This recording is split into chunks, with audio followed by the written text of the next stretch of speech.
L'École supérieure d'administration, d'économie, de journalisme et des métiers de l'audiovisuel ESAE offre de nouveaux challenges pour l'année universitaire 2023-2024. Étudiantes et étudiants, parents d'élèves nouveaux bacheliers, ESAE, c'est la garantie d'une formation de qualité à des conditions très avantageuses. À Gbedjromede, à Papa, à Boumekalavi et Parakou, inscrivez-vous en administration générale, administration du travail et de la sécurité sociale, trésor et finances publiques, impôts, diplomatie et relations internationales, journalisme et métiers de l'audiovisuel, gestion des marchés publics, planification et développement local, sciences économiques, sciences juridiques et toutes les filières des sciences de gestion. ESAE vous offre des bourses, demi-bourses et de réductions pour les premières inscriptions dans toutes ces filières. Waouh! En licence 1, 2 et 3 et en master, bénéficiez jusqu'à 50% de réduction sur tous nos sites. N'est-ce pas génial? Infoline. ESAE Gbedjromede, 3e rue à droite en quittant le carrefour Le Jador pour la BIBE Jéricho ou au plus 229 90 93 65 21 98 98 14 00 à Kpakpa au plus 229 52 88 33 33 à Boumekalavi au plus 229 52 88 44 44 Parakou au plus 229 52 46 12 12.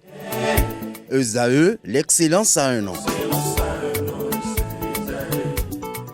Le panel de discussion avec vous, Kales Kitoumé, bonjour. Bonjour Abdelkader. Merci d'être installé pour le panel de discussion. Bonjour à vous, Kanté Amoussou. Francis Fahmi, bonjour à nouveau. Bonjour. Nasrine Fatoubi, bonjour. Bonjour Kadé. Alors, Kales Kitoumé, ce matin, on parle des nouvelles mesures prises par le gouvernement en faveur des AME. Oui, tout à fait. Nous l'avons appris au cours de la séance extraordinaire du Conseil des ministres de ce lundi. Les mesures qui ont été prises pour faciliter la vie à ceux-là qui se sont investis dans l'enseignement, mais qui n'ont pas eu la chance de venir au bon moment pour être directement insérés dans la fonction publique. Donc, c'est des personnes qui apportent le savoir, distillent le savoir depuis des années, mais qui n'arrivent pas vraiment à jouir du fruit de leur travail. Donc, c'est des gens qui souffrent énormément pour la République. Et il faut noter que depuis l'avènement du régime du président Talon, dans le souci d'assainir le secteur, il y a des réformes qui sont venues qui les ont frappés plus durement. Donc il y a eu quelques années de mise en place. Et quand ça a commencé à se dérouler, ce n'était pas la joie des gens qui travaillent, qui savent exactement ce qu'ils auront comme salaire, mais qui ne savent pas toujours la masse de travail qu'ils auront au cours de l'année, ça varie d'année en année, et qui ne savent pas les distances qu'il faut parcourir entre deux prestations.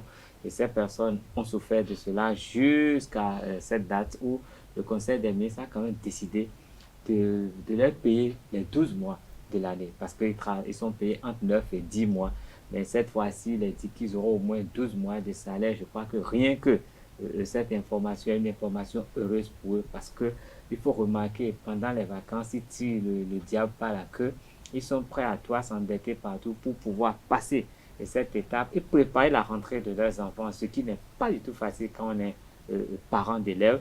Et là, dans ce domaine aussi, le gouvernement a pris des mesures pour que les enfants ne payent plus la scolarité. C'est bien de faire tout ça, mais il faut être heureux, même si c'est arrivé un peu tard, si des gens ont eu le temps de trépasser ou même d'abandonner cette fonction parce qu'ils estimaient qu'ils souffraient trop. Et les derniers, nous sommes en fin de mandat et c'est le moment des cadeaux. Il y a eu un cadeau pour les AME aussi. Il y a eu un cadeau pour les AME, mais le gouvernement avait quand même besoin de ressources avant de leur donner tout ceci parce que ça nécessite quand même une mobilisation de ressources. Oui, mais je pense qu'avant tout, il faut dire que c'est un ouf de soulagement pour ces enseignants-là. Parce qu'entre-temps, je pense qu'il s'abattait une masse de travail plutôt énorme, en tout cas particulièrement pour moi, je peux dire que c'est même énorme. Mais entre-temps, par exemple, Kales Kitoumé l'a dit, pendant les vacances, on peut les voir s'échiner, tirer le diable à la queue. Mais ça, il faut dire que c'est parce que, entre-temps, par exemple, pendant les vacances, ils ne percevaient pas de salaire.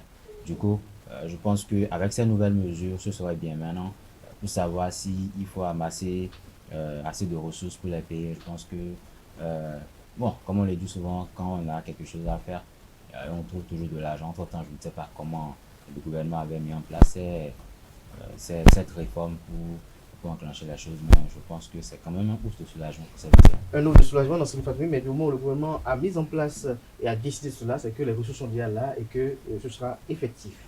Moi, je crois que cette réforme du gouvernement béninois est salutaire parce que il faut d'abord voir. Il y avait des AME ils ont d'abord fait le reversement des AME. Parmi eux, il y a ceux qui ont passé de via trépas. Donc, je crois qu'avec cette réforme mise en place, parce qu'il y a C'est une déjà batterie de réformes quand même. oui, une batterie de réformes annoncée par le gouvernement le lundi dernier. Je crois que avec cette réforme, le secteur de l'éducatif béninois, surtout pour les enseignants du primaire, va être encore, ils seront plus soulagés que d'habitude avec cette réforme, surtout avec le salaire 12 mois sur 12 mois qui serait payé pour eux. Ce serait bien. Alors, finalement, quand tu es à Moussou, on peut dire que quelque chose va changer de concrètement. De concret. Oui, concrètement, quelque chose va changer, comme l'ont dit les autres déjà, 5 minutes de soulagement. Et pour rebondir sur la question que vous avez posée à M. je pense que le gouvernement ne peut pas prendre de mesures sans compter sur ses propres ressources. Donc pour moi, c'est que le gouvernement a trouvé la solution qu'il faut, il a trouvé qu'il y a déjà des ressources qui sont disponibles ou qu'il y a des ressources qu'il peut aller chercher pour pouvoir payer ses enseignants. Le plus important, ce serait que cela perdure, que nous ne se retrouve pas à avoir parfois 9 mois de salaire, 10 mois de salaire, les deux autres ne vont pas venir. Et il faut quand même que l'État puisse faire en sorte de tenir cette promesse-là. De tenir cette promesse-là. Qu'est-ce qui tombait, mais malgré tout ce que le gouvernement a fait, on dit l'humain reste maintenant insatisfait. Certains estiment que, bon, il faut saluer ce qui est fait, mais il faut en attendre encore. C'est ce que j'allais d'ailleurs dire parce que vous savez, si vous avez... Je ne sais pas si vous connaissez vraiment la situation de ces personnes-là, mais moi je distingue d'abord les AME des enseignants communautaires. Vous savez, il y a de ces enseignants que les écoles recrutent elles-mêmes pour combler le déficit d'enseignants. Et vous savez, eux, ces gens qui sont payés à 20 000, à 25 000, à 30 000 et qui sont payés 9 mois. Mettez-vous à leur place, hein, et autant mourir. Et maintenant, même si on leur paie 12 mois à eux, bon, ce n'est rien, hein, c'est que un cheveu dans la soupe, hein, parce que ça apporte quoi? Et vivre à Cotonou avec 25 000 ou 30 000. Si vous avez le malheur d'avoir une femme, je crois que la tombe est juste à côté. Oui, non, dans ces conditions, c'est un malheur d'avoir une femme parce que là, vous êtes allé chercher une masse de problèmes qui vous dépasse vous-même. Et donc, c'est bien que ça arrive. C'est vrai, le SMIC a été relevé récemment et tout ça, c'est de bonnes choses. Mais en même temps, il faut comparer avec la situation économique. Si vous déjà achetez un casque, ce n'est pas rien dans Cotonou. Ces enseignants-là, leurs motos sont arrêtés parce qu'ils n'ont pas de casque. Vous voyez un peu, ça vient, mais il y a déjà beaucoup de choses qui font que l'incidence, il faudrait être vraiment malin pour que l'incidence soit vraiment perceptible dans la vie de ces gens. Ça a été tellement corsé et puis ils ont eu des avantages. Je sais que les économistes, ils ont tous les moyens, hein. Ils vous donnent, ils reprennent ça tout de suite et vous ne sentez rien. Le bonheur, il est d'abord dans la tête. C'est une chimère, hein. Et puis bon, il faut que ça marche pour eux. De toute façon, je vous reviens dans un instant, chers collègues. On va quand même dans un instant marquer une pause et suivre le secrétaire général de la CSTB qui fait des propositions suite à ces réformes ou ces mesures prises par le gouvernement lundi dernier en conseil extraordinaire des ministres. On suit à présent Naïmi Kassa Mampo. On les a recrutés en fait comme des agents contractuels de l'État parce qu'ils ont été recrutés pour un emploi temporaire. Parce que le rôle de l'agent, la définition de l'agent contractuel de l'État, c'est celui qui est recruté pour travailler dans un service public, soit au centre ou déconcentré, pour un emploi temporaire. Donc, c'est ça les AME. Et au lieu de leur reconnaître cela, on leur a défini une grille salariale inventée, sans décret, sans test, sans arrêté. Et on leur paye des salaires dérisoires. On les fait travailler, on dit dans leur contrat qu'ils travaillent comme les autres travailleurs, ils ont droit au congé comme les autres. Mais pendant les vacances, par exemple, eux, on ne les paye pas. Et aujourd'hui, cela est corrigé, n'est-ce pas? Alors, aujourd'hui, il ne reste ce qu'ils revendiquaient, c'est qu'on leur reconnaisse. Parce que quand on dit reverser, là, en réalité, ils sont recrutés comme agents contractuels de l'État. Il faut que l'État leur reconnaisse le titre d'agent contractuel de l'État et qu'il les traite comme d'autres agents contractuels de l'État. C'est ça qu'on appelle reverser. En fait, le mot reverser est un peu n'est pas trop bien indiqué, c'est les reconnaître comme agents contractuels de l'État. Mais aujourd'hui, nous on s'attendait à ce qu'en Conseil des ministres, les gens leur reconnaissent ce titre-là et que, naturellement, s'ils sont agents contractuels de l'État, l'État cotise pour eux, et l'État leur donne les différentes primes et indemnités, l'État leur donne l'assurance, l'État leur donne, puisqu'ils pourront avoir la retraite, l'État leur donne tous les bénéfices, les questions de supporter leurs enfants dans les écoles et autres. Tout ça là devait être fait. Donc c'est surprenant que l'État ne fasse pas le pas, qu'il fasse encore un petit pas, attendant encore d'autres luttes avant de dire maintenant qu'il les reverse. Et les conséquences, c'est quoi? C'est qu'ils n'ont pas le salaire d'agent contractuel de l'État. Même malgré les 20 000 là, ils n'ont pas le salaire d'agent contractuel de l'État. Et ils n'ont pas la retraite là déjà assurée. Or, s'ils étaient agents contractuels de l'État, ils cotisent au Fonds national de retraite. Or, ils vieillissent tous les jours. Ils vieillissent tous les jours et parmi eux, ces gens-là, les conséquences, ce qu'ils ont vécu comme situation, vous avez appris depuis de 2019 à maintenant, plus de 120 sont décédés. Ça, je ne compte pas ceux qui ont perdu de femmes, d'enfants et autres. Et ceux qui ont été radiés là, certains d'entre eux sont décédés, d'autres ont perdu femmes et enfants. Aujourd'hui, on les ramène et les préjudices, qui paient les préjudices qu'ils ont subis. Ceux qui sont morts, qui paient les préjudices pour la perte subie par leurs parents. Donc, première chose, il faut que l'État fasse le pas en les reversant.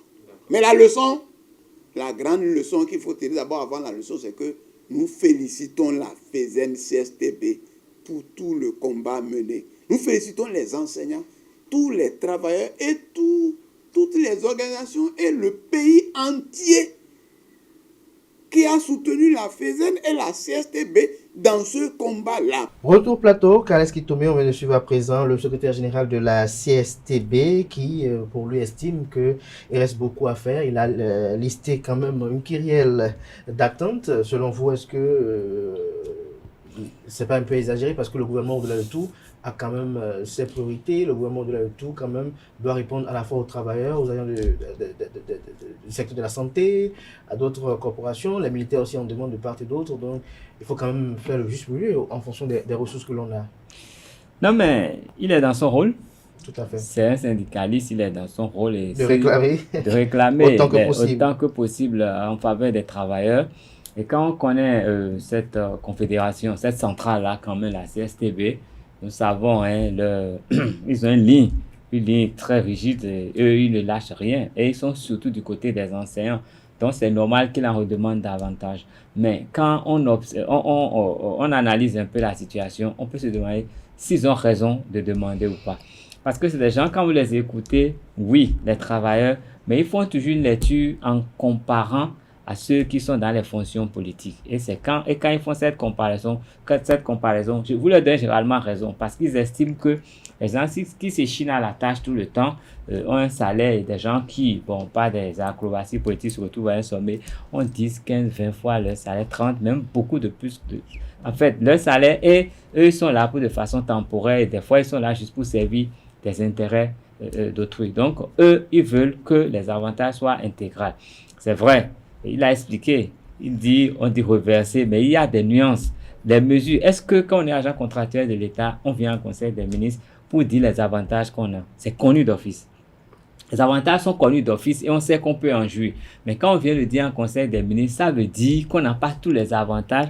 On leur a concédé une partie des avantages qu'ils pouvaient avoir s'ils étaient des agents contractuels de l'État, comme ça se fait normalement. Donc c'est un peu ça le sens de ce qu'il est en train de décrier. Je trouve qu'il est normal, il est dans son rôle et il revient maintenant à l'État béninois parce que l'enseignement quand même c'est un secteur vital. Névralgique. Et si vous voyez, vous faites la comparaison entre le nombre des AME et les agents permanents de l'État qui sont dans l'éducation, vous verrez que les AME, leur effectif est beaucoup plus important, ça l'emporte. Donc si il arrivait qu'ils ne soient pas opérationnels, c'est tout le système éducatif qui serait ébranlé.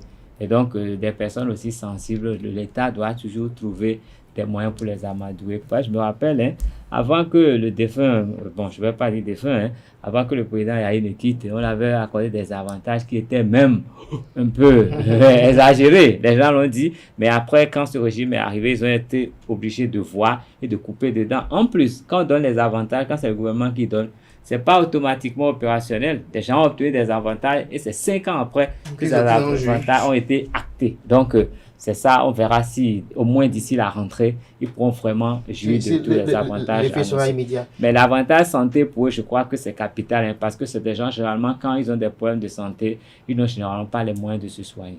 Voilà. Alors, Francis Fahmy, pour la plupart du temps, on aime copier quand même la démocratie au niveau d'autres pays, mais ces pays développés qu'on aime copier, pour la plupart, le métier d'enseignant, c'est le métier le mieux payé dans certains pays développés. Pourquoi en Afrique, on ne veut pas copier cela d'eux? Bon, avant même de parler de ça, Kales Kitome a parlé tout à l'heure de l'aspect santé. Je pense que comparé même aux autres pays, il y a de ces aspects-là qui sont pris en compte, même si on ne peut pas avoir les mêmes réalités. Je pense quand même qu'il y a des réalités qui s'apparentent et il y a quand même des aspects assez essentiels, pour ne pas dire nécessaires, qu'il faut prendre en compte. Par exemple, l'assurance maladie, même si on sait qu'un enseignant, même s'il perçoit de salaire, il ne peut pas être un enseignant sans que son enfant ne puisse aller à l'école. Du coup, je pense que permettre à ces enseignants-là de bénéficier de la scolarisation pour leurs enfants qui sera pris en charge par l'État, je pense que c'est un aspect à relever. Mais non, pourquoi? À prendre en compte. Oui, à prendre en compte et à féliciter d'ailleurs. Pour en revenir à votre question, je pense que les pays n'ont pas les mêmes réalités, les pays n'ont pas les mêmes ressources. Du coup, on n'a pas d'autre choix que de faire avec ce qu'on a. Il n'y a pas de chose de faire avec ce qu'on a. Mais une chose est claire, dans cette Fatoubi, ils sont contents quand même. Oui, les enseignants. On a lu cette décision extraordinaire, on est quand même content. On pouffe nous de soulagement, comme vous avez à le dire, au oui. premier tour. Oui, je crois que ces enseignants qui se sont retrouvés dans ce cas sont... Bon, je ne connais pas ces enseignants, mais je crois à travers... Vous en avez côtoyé? Non, je n'ai pas eu à côtoyer un enseignant qui s'est retrouvé dans le cas, mais à travers ce qu'on entend dans la ville et ce qu'on voit aussi, on sent que ces enseignants sont contents de la décision du gouvernement. Reste à savoir si ça va perdurer sur le temps. Parce que... Est-ce qu'il n'y aura pas un autre régime qui viendra encore voilà, mettre fin à cette réforme que le gouvernement du président Talon a actée le lundi dernier en session extraordinaire. Comme l'a dit Kales Kitome, je crois qu'il reste encore beaucoup à faire, surtout côté santé, parce que dans notre pays, on voit que c'est pas tout le monde qui a droit à l'assurance maladie. Je crois que le gouvernement doit aussi se pencher sur ce côté côté assurance. Côté assurance. Alors, Kanté Amoussou, comment faire alors pour que ces mesures-là qui sont en train d'être données, qui constituent quand même un véritable acquis, qu'on le veuille ou pas, ne deviennent pas après quelque chose qui sera revu peut-être par un régime après 2026? Bon, personnellement, je crois... Revu dans le sens négatif, hein, pour le préciser. Justement, personnellement, je crois qu'il n'y a malheureusement rien à faire. Mais le plus important, c'est de se dire que ces gens-là font un boulot, un vrai boulot, parce que sans éducation, vous imaginez ce que ça pourrait donner. Donc je crois que peu importe le régime qui viendra, dès qu'il met cela dans la tête, il va quand même essayer de faire mieux que ce régime actuel et éviter d'aller dans le sens négatif pour couper dedans, comme Kales Kitome l'a dit tout à l'heure. C'est important et c'est à féliciter. Je pense que là où je suis, si par exemple le gouvernement essaie de faire une revalorisation salariale, je serais content. Donc je me dis, un AME actuellement qui ne serait pas content, en plus AME femme qui bénéficie également des congés de maternité, c'est un aspect qu'il faut vraiment louer. Il faut féliciter le régime actuel. Il aurait pu ne pas le faire. Et puis, on allait se mettre tout le temps à crier, à revendiquer cela. Mais il a fait quand même, donc c'est à féliciter en attendant qu'il y ait d'autres mesures. Mais malgré qu'il a fait, la CSTB a un sit-in tout à l'heure à 15h à la tour Eiffel du ministère de l'Enseignement supérieur, ils disent avoir encore décrié une grève de 24 heures. Mais malgré les réformes que le gouvernement vient de mettre en place. Là, c'est la CSTB. Non, mais la CSTB sera la tour administrative. Il sera la tour et tout administratif, pardon. La tour administrative du ministère de l'Enseignement tout à l'heure. Mais est-ce que Kales Kitome, est-ce que oui, c'est la CSTB. Est-ce que c'est pas exagéré? Justement, n'attendez pas que l'opposition vienne applaudir tout ce que la mouvance fait. La CSTB, c'est l'opposition? Non, mais c'est vous qui le dites que la CSTB, c'est de l'opposition. C'est un syndicat qui a une ligne, comme Kales Kitome l'a dit. Donc, face à tous les régimes. Face à tous les régimes. D'accord. Et je pense que peu importe ce que le gouvernement fera, ils trouveront toujours à dire. Ils vont vouloir. C'est qu'ils ne sont pas toujours satisfaits ou il reste encore à faire. Je ne le dis pas. Vous savez, le contrat de travail, il est connu. Et j'estime que si le contrat de travail est respecté, et qu'on soit la CSTB ou n'importe qui, on ne saurait parler. Donc c'est parce qu'il y a toujours des coins qui ne sont pas satisfaits qui font que la CSTB monte toujours au créneau. Il faut leur reconnaître ça. C'est qu'eux ne veulent pas laisser le moins d'espace où les travailleurs ne puissent pas avoir donc on doit tout satisfaire. Non, mais c'est humain et c'est légitime de réclamer. Est-ce qu'on peut tout satisfaire? Non, c'est difficile. Mais il faut quand même réclamer avant de ne... Il faut réclamer. On ne peut pas se taire sur son malheur. Alors, est-ce que vous avez sauvé que, malgré que les grèves au Bénin ont été réaménagées un peu, pour ne pas les restreindre, quand même, l'État a pu quand même écouter le cri de cœur des AME? Est-ce à saluer ou peut-être c'était dans l'agenda du gouvernement? On ne peut que saluer. On ne peut que saluer. Parce qu'autrefois, il y aurait eu plusieurs mois de grève. Non, ça, je crois que c'est l'une des plus grandes réussites de ce régime, d'avoir réussi à quand même cerner l'organisation des grèves. C'est vrai que les travailleurs crient qu'on leur a arraché le droit de grève, mais je pense que globalement, pour l'ensemble du peuple, c'est positif qu'on réduise le temps de grève. Les grèves dans les hôpitaux, les grèves dans les écoles, ça paralyse la vie. On a vu nos enfants se promener pendant des mois. Après, on a dit que l'année est terminée, qu'ils sont admis en classe supérieure. On ne sait même pas quand ils ont été à l'école. C'est scandaleux. Et je connais des gens qui, du CI jusqu'en terminale, n'ont pas connu une année scolaire entière et normale. Ils sont là à côté de nous maintenant. C'est des dangers que nous côtoyons. Et si le gouvernement a pu réussir à maîtriser ce secteur, c'est à saluer. Maintenant, le reste, c'est mettre un peu à l'aise des acteurs qui font le gros du boulot. C'est bien de le faire, mais je trouve qu'il faut que les gens aient souffert pendant 8 ans avant de l'avoir et qu'ils n'ont pas encore tout. Ça peut être donner des motivations à ceux qui revendiquent encore. Ça peut donner des motivations à ceux qui revendiquent, Francis Fahmy. Oui, et parlant même des grèves, il faut notifier que le gouvernement, lors du Conseil extraordinaire des ministres, a décidé également de réintégrer les aspirants qui ont été suspendus pour incitation à la grève. Donc je pense que même absence. Oui. Donc je pense que par rapport aux histoires de grève, le gouvernement a su cadrer un peu la chose et le gouvernement prend d'excellentes mesures. Mais tout à l'heure, vous avez demandé si les mesures, le sitting de tout à l'heure, est-ce que ce n'est pas un peu exagéré? Je pense que non, c'est pas du tout exagéré. Parce que quand on veut quelque chose, il faut se donner les moyens de l'avoir. Mais on veut vous donner un peu.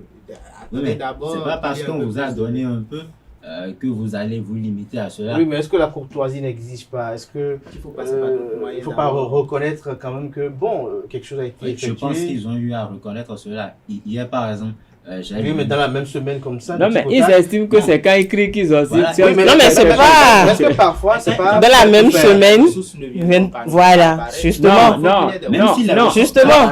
Non, j'ai dit... Faire reconnaître ses besoins, il faut dire ce dont on a besoin. Quand vous les écoutez bien, les ressources existent, mais sont mal réparties. Parce qu'ils estiment, par exemple, qu'on pouvait casser le salaire des ministres pour mieux loger ceux qui travaillent véritablement. C'est pour cette raison qu'il y a des fonctions politiques pour lesquelles les gens ne comprennent même pas que les gens... Bon, écoutez, vous savez qu'il y a des gens dans ce pays dont les salaires font la totalité des salaires de toute une carrière de certaines catégories de personnes dans la société. Leur salaire mensuel, mais c'est pas possible, c'est scandaleux. Nulle part au monde, ce n'est possible qu'on voit un truc comme ça. Donc moi, j'estime que ça, ils peuvent crier. Même s'ils n'ont pas tout, ils peuvent crier parce qu'ils estiment qu'ils peuvent en avoir mieux. Donc c'est là où je trouve qu'ils peuvent... D'où la légitimité, en fait. Tant qu'ils estiment qu'on pouvait faire des aménagements pour qu'ils soient mieux logés, ils vont crier. Justement. Mais oui, vous voulez ajouter quelque chose? Oui, Suivant Carles Kitome, j'ai l'impression qu'il sera un peu plus incité à rejoindre la CSTB. Aucunement. Je pense que tant qu'il reste à faire, même s'il